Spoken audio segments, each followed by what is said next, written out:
జగిత్యాలలో సోనియా గాంధీ జన్మదిన వేడుకలు ఘనంగా నిర్వహించారు. మాజీ మంత్రి జీవన్ రెడ్డి ఆధ్వర్యంలో ఈ వేడుకలు ఘనంగా జరిగాయి. కేక్ కట్ చేసి సంబరాలు చేసుకున్నారు.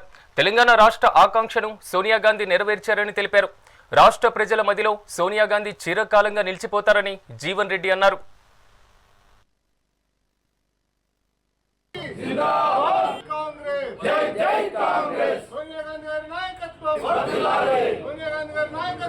कांग्रेस पार्टी जिंदाबाद, कांग्रेस पार्टी जिंदाबाद, जय जय कांग्रेस, जय जय कांग्रेस, जय जय कांग्रेस, जय जय जीवन, जय जय जीवन वंदे तेलंगाणा इष्ट सोनिया गांधी गाరి నాయకత్వం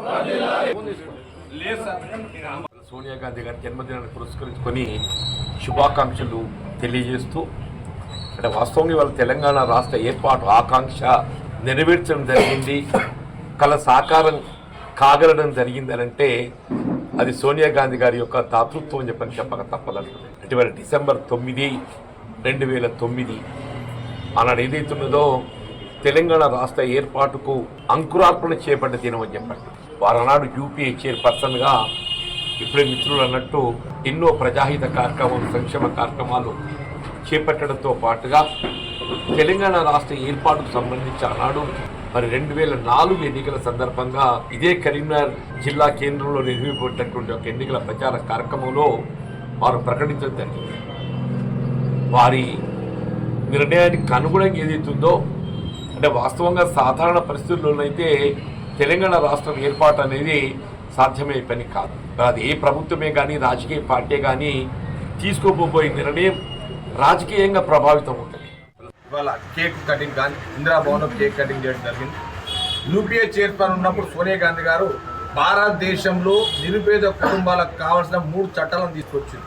ఒకటి సమాచార హక్కు చట్టము, రెండవది మహాత్మా గాంధీ ఉపాధి హామీ పథకము, మూడవది భారతదేశంలో ఏ నిరుపేద కుటుంబం కూడా ఆకలితో అలమటించకుండా ఫుడ్ సెక్యూరిటీ యాక్ట్ తీసుకొచ్చి అందరికీ తిండి పెట్టిన గొప్ప దేవత లాంటి వ్యక్తి మన ప్రియతమ సోనియా గాంధీ గారు చెప్పక తప్పదు.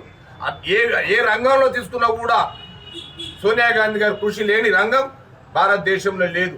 అట్లాగే ఈ మధ్యనే 42% రిజర్వేషన్ బీసీలో కానీ దాని మీద కూడా సోనియా గాంధీ గారు వర్కౌట్ చేసి రాహుల్ గాంధీ గారు చెవులో చెప్పగానే అది రేవంత్ రెడ్డి గారి దృష్టికి రాగానే కాంగ్రెస్ ప్రభుత్వం తెలంగాణ రాష్ట్రంలో బీసీలకు 42% రిజర్వేషన్ అసెంబ్లీలో కానీ మన ఎమ్మెల్సీలో కానీ తీర్మానం చేసి గవర్నర్కి పంపితే కేంద్ర ప్రభుత్వం మోకాలన్నీ పక్కన పెట్టి ఇవన్నిటికీ మూల కారణం సోనియా గాంధీ గారు చెప్పక తప్పడు.